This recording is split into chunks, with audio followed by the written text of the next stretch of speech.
Welcome back to my channel. जय श्री कृष्णा। भीष्म अर्थात देवव्रत की वीरता और शक्ति का अनुमान तो आपको केवल एक घटना अम्बा प्रसंग से ही लग जाएगा, जब अंबिका अम्बालिका के स्वयंवर में स्थित आर्यावर्त के समस्त राजा महाराजा मिलकर भी अकेले भीम को न हरा सके। यहाँ तक कि हिंदू महाकाव्यों के सबसे बड़े योद्धा कहे जाने वाले विष्णु अवतार और भगवान विष्णु के शिष्य परशुराम भी भीष्म से पराजित हो गए। परशुराम ने, जो कि भीष्म के और कर्ण के भी गुरु थे, सहस्त्रबाहु कार्यवीर अर्जुन को उसकी सेना सहित वध कर दिया। वहीं सहस्त्रबाहु जो रावण को पराजित कर चुका था, परशुराम के नाम से क्षत्रिय राजा कांपते थे। उन परशुराम को हराने वाले भीष्म की कर्ण से तुलना भला कैसे की जा सकती। महाभारत युद्ध में उन्होंने अपने वयोवृद्ध अवस्था के बावजूद 10 दिनों तक पांडवों की सेना में हाहाकार मचा दिया, जबकि उनकी यह भी शर्त थी कि पांडवों का व्रत नहीं करेंगे और किसी भी दिव्यास्त्र का प्रयोग नहीं करेंगे। इस युद्ध में रोकने की क्षमता अर्जुन में अवश्य थी, लेकिन उन्हें परास्त करके युद्ध भूमि में हटा सकने की क्षमता किसी में नहीं थी। इसलिए शिखंडी को उनके मार्ग में लाया गया।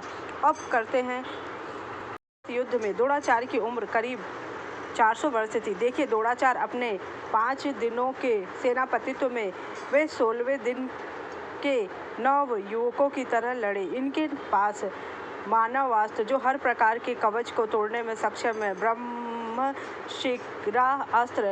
ये केवल उन्होंने अश्वत्थामा और अर्जुन को ही दिया था। नागास्त्र, इसका प्रयोग अश्वत्थामा ने द्रोणाचार्य जी के वध के बाद पांडवों पर किया था। सम्मोहन अस्त्र इन्हीं के पास थे। द्रोणाचार्य जी अवधेय थे, यानी उनको मारना असंभव सा ही था। चक्रव्यूह जैसे रचना के वे ज्ञाता थे।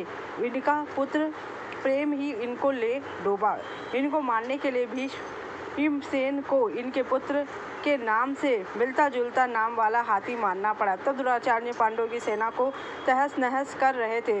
पुत्र अश्वत्थामा मारा गया सुनकर वे शोक से व्याकुल होकर धनुष बाण फेंक कर जमीन पर समाधि लगाकर बैठ गए। इनके प्राण ब्रह्मरंध्र तोड़कर ब्रह्मलोक चले गए। उसी समय दुष्टद्युम्न ने अपनी प्रतिज्ञा पूर्ण करने के चक्कर में उनके निष्काम शीश का मस्तक काट दिया। द्रोणाचार्य जी ने धनुर्वेद के संयोगपांग ज्ञाता थे। तभी भीष्म पितामह ने कौरवों पांडवों की शिक्षा के लिए उन्हें गुरु नियुक्त किया था।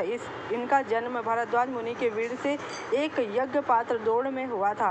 अपने पिता भारद्वाज से ही उन्होंने चारों वेदों का अध्ययन किया था, पर इन आयोजिनिज महात्मा की धनुर्विद्या की रुचि थी। उन्हीं दिनों परशुराम जी अपनी सारी संपत्ति दान करके महेंद्र पर्वत पर तपस्या कर रहे थे। वे परशुराम जी के पास गए। परशुराम जी ने कहा कि अब मेरे पास दिव्य धनुर्वेद ही बचा है, तो वो तुम ले लो। इस प्रकार वे सब अस्त्र शस्त्र के ज्ञाता हो गए। दूसरी ओर कर्ण, जो जन्म से अपने पिता से प्राप्त कवच कुंडल के साथ ही पैदा हुए, पर सूत के घर कुसंगवश उन्हें अभिमान हो गया। कर्ण ने झूठ बोलकर परशुराम जी से ब्रह्मास्त्र सीख लिया, पर समय पड़ने पर वह उनके काम नहीं आया। कर्ण ने कई बार युद्ध में पलायन भी किया। भीष्म पितामह की बातों से चिढ़कर कर्ण महाभारत के युद्ध के पहले 10 दिन लड़ने ही नहीं गए। कर्ण ने दुर्योधन से साफ कह दिया कि मैं भीष्म पितामह के गिरने के बाद ही युद्ध करूंगा। 18वें दिन की लड़ाई के बाद भीष्म